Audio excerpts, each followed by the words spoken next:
Man, what's going on, everybody? It's your boy Tvokalz, the host in the building. Yes, it is a great day in Zamunda. Oh, yeah, it's an awesome day. But I have a great guy that's here today, the Congressman himself, Mr. Cleo Fields. What's going on, man? How you doing? Nothing to it, man. I've been dying to get on your show, Tommy. I've been, Man, come I on, was man. talking to Jackson. He said, man, this is the show you need to do. I said, Stephen, really? He said, yeah, you got to go Wow. right downtown, do his show. I said, let's go do it. And then I come here and I find out he hadn't done your show. Stephen Jackson have not done your show, man. But it's a pleasure to be here. Man, it's a pleasure for you to have you on, man. Thank you so much for my brother Quinn All, man, for hitting me up, man, and making this happen. You know what I'm saying? Also too for Jackson, man. Those are my guys, man. I appreciate what they're doing for our community. You Absolutely. know, and anytime when he hits me up for something like this, I definitely got to stop what I'm doing and make sure this happens. So I appreciate you. when he did call me, I was like, yeah, bro. Let's make it happen. Let's do what it do. So thank you for coming into Shreveport, Louisiana. So you got some major thing that's going on, and let's talk about it. So you tonight you'll be at town hall tonight. Yep, we have a town hall meeting tonight Okay. at 6 o'clock at Morning Star Baptist Church. Yes, sir. It's going to be in the Activity Center, pastored by my very good friend, Theron Jackson, Yeah. Dr. Reverend Theron Doctor, Jackson. the doctor. That's Come on, right. yes, sir. That's Yes, right. that's my dude. Yes, sir. But we want to, this will be our fourth town hall meeting here in Caddo Parish. And one of the things we do during the break is actually come home and listen to people, find out what they want you to do. Because I tell you, in Washington, man, it's been tough. It's been very tough.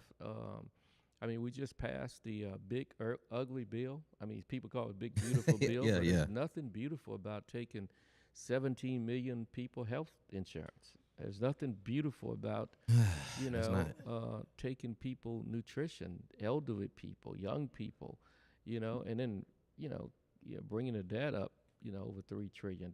There's nothing beautiful about that. And so I try to be very clear with people. I call it the big, ugly bill because I think it's going to have a devastating effect on people who live here in Louisiana because we're an expansion state. We have like 1.6 million people on Medicaid. Rural hospitals will close. And and I've been advocating against it because there's nothing beautiful about it. No, at all. That's ugly. Yeah, It's not nothing. Yeah. Man, thank you for just being an advocate for that because it's amazing when that bill was dropped. Like, wow, man. Yeah. Well, I mean, Tommy, I think we're getting closer and closer to a dictatorship. I mean, this country, people have fought for freedoms in this country. And if we keep going down this road, we're going to be a dictatorship, and that's just not good. I think the president, do not accept no as an answer. That's, totally unacceptable for him. And it's going to be his way or no way. And I just think that the Congress should stand up because, we have 3 different branches of government. And when you have a president who actually just veto funds that we have already appropriated from years past, that's not a democracy. We have a president who wants to do away with FEMA, want to do away with Department of Education, with executive orders, departments that were created by the Congress. Come on, man. That's not a democracy. And then we, as a Congress, we allow him to do these draconian things. To me, is just really unconscionable. We got a Homeland Security, ICE agents walking around with masks on their face, not being identified. Who does that? I mean, who as a government officer, walk around with a mask and don't want his identity to be recognized, and then arrest people, put them in detention centers, and not even charge them? That's not America. At all. And we are better than that. Land of the free, home of the brave. Yeah, absolutely. But we got a lot of work to do. I mean, you got legislators in Texas. You got a president who wakes up one morning and say, I need 5 more Republican seats. Let's go get them from Texas. Call the governor of Texas and say, let's redistrict, Texas. I mean, redistricting was designed to happen every 10 years. And then there was the 1965 Voting Rights Act. The Voting Rights Act basically came about to make sure those states that redistrict their populations, because we can only have 435 members of Congress, and it's based on population. So every 10 years we do census, and then we redistrict. You know, and the president just woke up one morning and said, I need 5 more seats out of Texas. And then the Texas legislature calls itself into session. You know, I mean, look, thank God for those Democrats who have just walked out and said, look, I'm not going to be a part of this. Why? Because it's wrong. It's wrong, right? You know? Facts, right? It's just right. wrong. Right, it's wrong, right? And we are better than that as a nation. And I've been very clear with my constituents, you know, this is a tough time. But elections have consequences. Facts. You know? Yeah. You know, this is nothing new to us. You know, we knew it when the election was taking place. It was called 225, and 2025 rather. Yeah. And now 2025 is here, and he's It's implementing here. it. Yeah. You know? Yeah. Yeah. Man, it's I remember when he got his first term, and I was like, nah, hold up. How he's able to get another term with all this evidence they got on him and all these scandals and things, and it really opened up America, like how our morals and things that we have. Some of, man, y'all don't. Where the morals at? Like, you know, it's very strange how some person. Now I love Trump as a businessman. He's good at his business, but when it comes to leading leading us, nah. Especially for a second term with all these other things, that the tactics and things that happened when they went to the Capitol. I mean, people died that day, you know what I'm saying, over foolishness because of certain things he said to amp up certain things and put things in place, and then throw rocks and hide your hand, you know what I'm saying? And I really was very devastated when he got the second term. It was like, wow, come on, America. Like, what? Yes, I understand y'all. Yes, y'all don't want a female president. I understand. But come on. Yeah, I mean, you know, at the end of the day, I mean, I tell members of Congress, I mean, we shouldn't just talk about it. We should do something about it. You know, today he announced he's, you know, sending in, you know, federal law enforcement agents to, you know, govern the streets of the District of Columbia. You know, like he sent in, you know, National Guards, put them under his control in the state of California. I mean, that is draconian, man. That is so draconian, and we as a nation need to rise up and pay attention, you know, because these get off Facebook and TikTok. Yeah, and look, I'm telling you, man, it's just bad. Yeah. And it's bad for everybody in the country. I mean, you know, this sweeping big bad bill, I mean, hospitals, real hospitals will close. We have 33 in Louisiana. You know, many of them will close. You know, wow, man. Babies will go to bed at night with nothing to eat. And they're not Democratic babies or Republican babies. They're hungry babies. Yeah, man. You know, elderly people will lose nutrition. You know, there's no doubt that people will die as a result of this big, bad, ugly bill. And it's just it's time for us all to come off the sidelines and advocate our concerns, because this country is heading in the wrong direction. I was telling my friends coming over here, I mean, we're now facing a whole new reconstruction, because, you know, that was, you know, we're not the first, you know, to be in Congress. The first black person ever elected to Congress was from Louisiana. Wow. But it's amazing. Nobody knows about it. His name was John Willis Menard. Come on, man. The reason why people don't know about him, because they never allowed him to take his seat. You know, they objected to him taking his seat. He won the vote by over 67%. And they said, no, a gentleman from Ohio stood up in the well of the Congress and said, it is too early for a Negro to be seated in this body. But he got voted in the right way. Followed all the rules. Right, all the rules. Sent him right back to Louisiana. But that's happening now today, man. You got a president that says, look, I need Republican seats. Let's go get them. you know, and this is not our first rodeo, but it's very serious. People need to know that the same things that happened, you know, in the 1800s, are about to happen now, you know, and we need to take heed to it and be very serious about it. So I have some questions for you because I definitely want the people. Shout out to everybody that's tuning in right now. Yes, we're live right now, downtown Shreveport, Louisiana, Nard Multimedia Group. We're in the building, and we got my brother here, Congressman Cleo Fields, and we're talking about some great things. I need y'all to understand when it comes to the Tvokalz show, I definitely have a great time, y'all. Y'all understand, you know, I come in playing good music and stuff like that. But this is a serious time that I need everybody to hear. So I got some great questions for you, all right? Let's go. All right, so the first question is, what's in the big, beautiful bill that matters most to our state? And where are the parts where you had to break with your party to get it right for the district?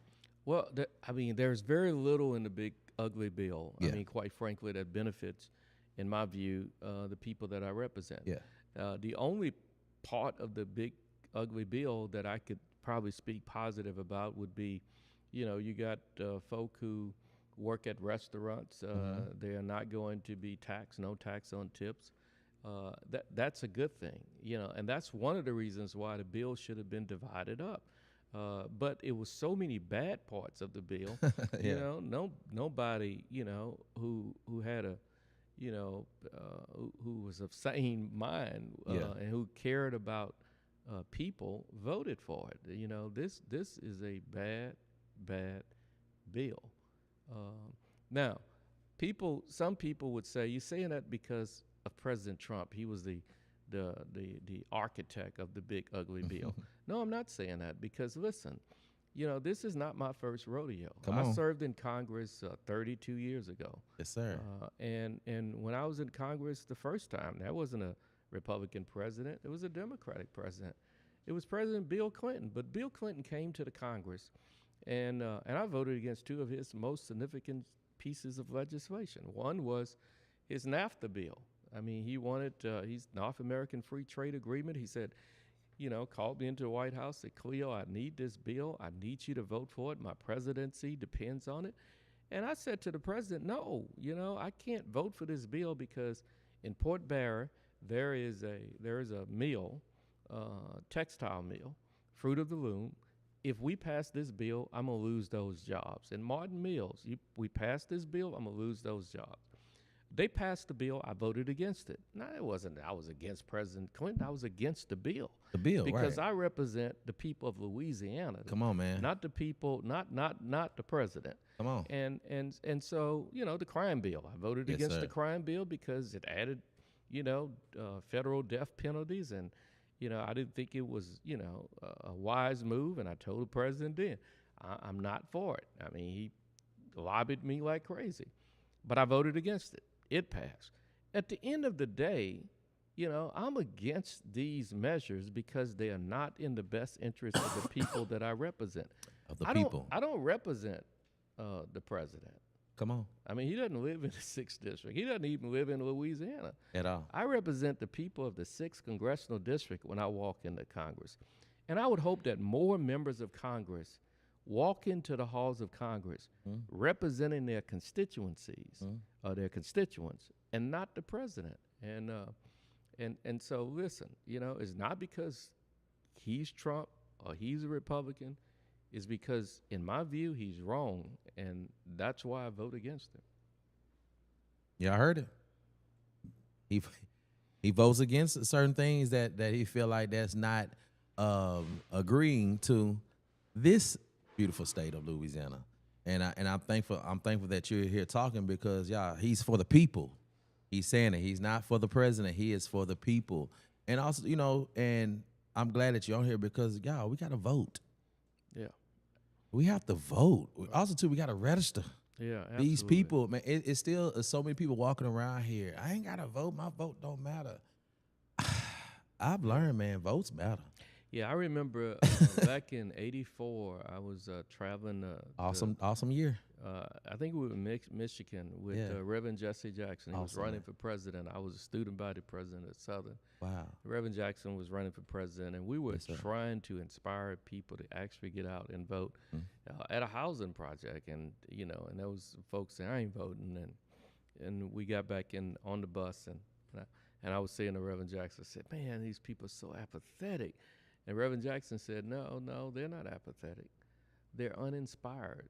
Come on. There are no apathetic voters. Come on, man. They're uninspired voters. He said, it's my job to get out there and inspire. Yes. And listen, there's so much truth to that today. I don't believe, since that day, I just don't believe that voters are apathetic. I believe voters are uninspired.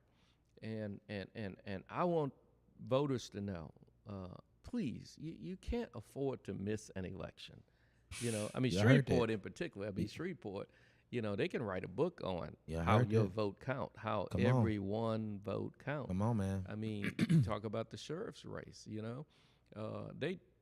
I'd never heard of somebody having to run for sheriff, 4 times, I mean, and let's do it again. That count wasn't right. I don't think that was right. Let's do it again. Come on, man. That's not, but that's what's happening today. That's what's happening today. I need 5 more Republican seats. Let's take them out of Texas. Let's redistrict, and people in this country need to be very serious. I mean, doing away with all DEI programs, just telling, the Smithsonian and telling the Library of Congress, hey, take those artifacts down, because we're not doing all this black thing anymore. We just, I mean, who does that? And then let's put up the Confederate soldiers, or generals rather. I mean, that is just so divisive and so, wrong.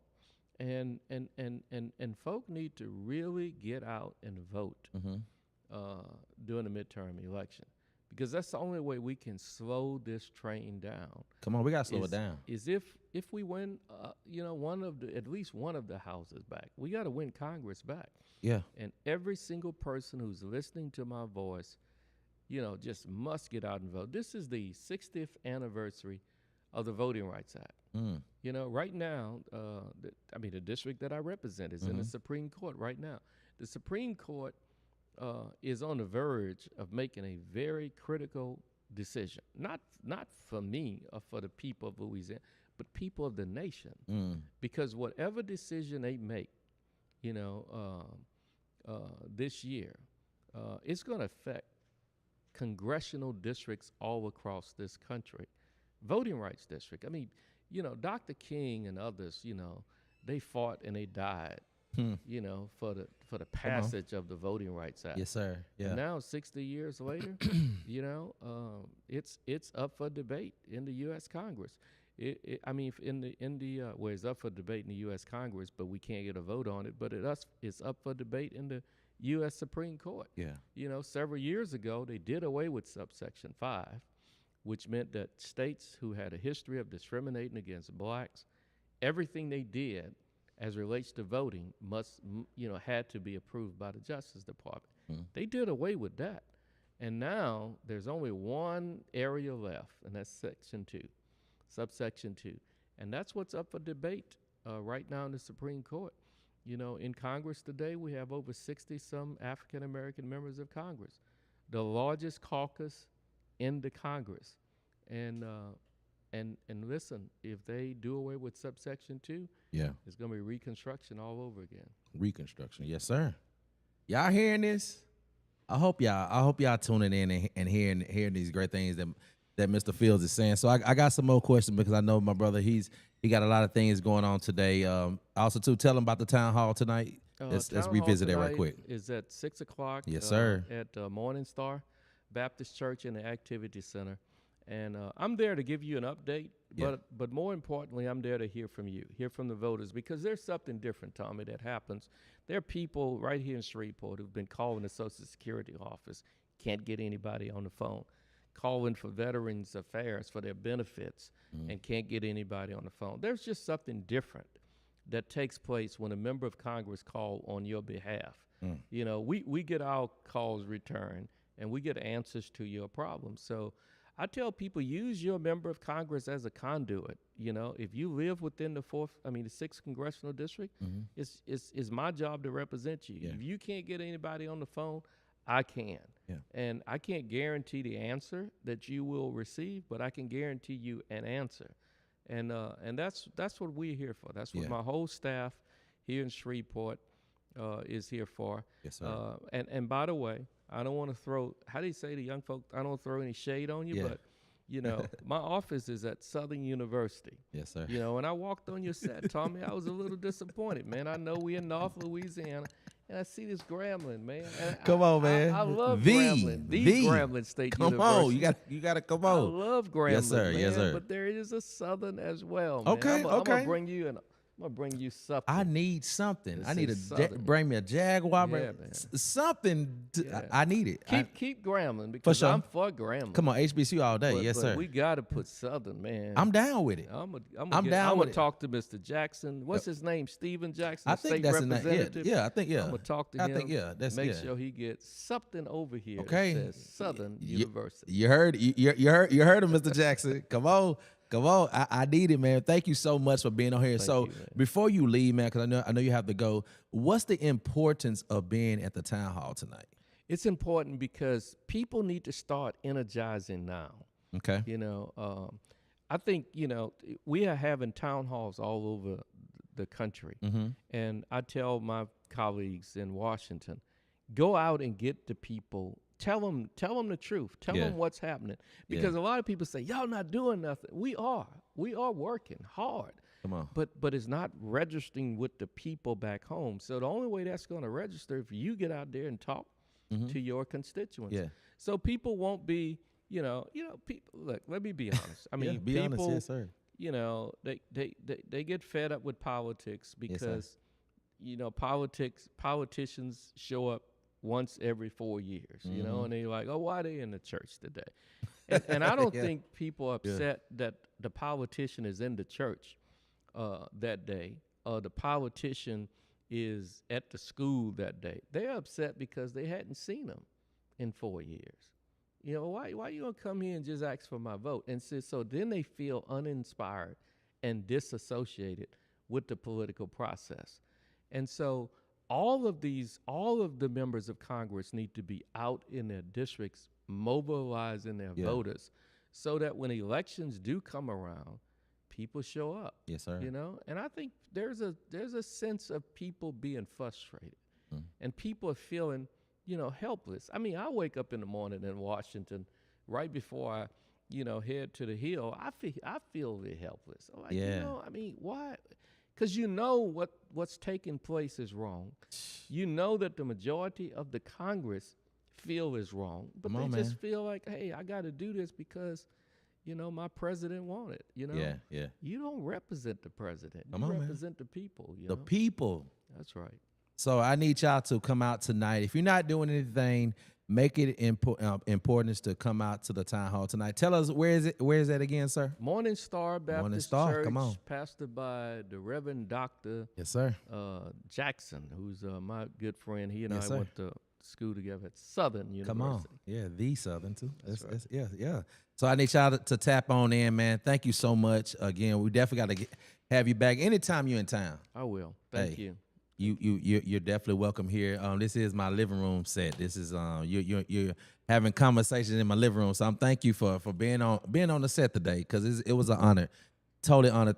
Thank you for Mr. Jackson. Thank you for Mr. Alt for inviting this great man to come up to the stage and just talk about what's important, what's going on, because y'all vote. I need y'all to vote because it's very important. Y'all heard it from the congressman that your vote does matter, and also too, y'all know that he's for the people.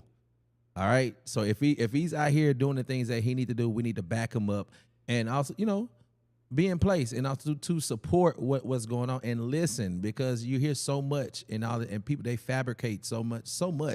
You know what I'm saying? And we think it's like this, but no, he's gonna tell y'all what time it is. And you see that he's not sugarcoat. I already know that you're not a type of person that sugarcoat anything. You're going to tell her how it is. And that's what we need in a congressman, to tell the people how it really is, so we can definitely understand what's going on, so we can make an impact when it's time to vote. Correct?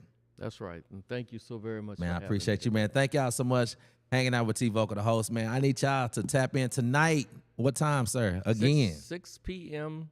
at Morning Star Baptist Church, pastored by the Reverend Jackson, Reverend Dr. Come on. Jackson. Yes, sir. So thank y'all so much for tuning in. It's your brother Tvokalz, the host. And we're up out of here. Thank y'all. Peace.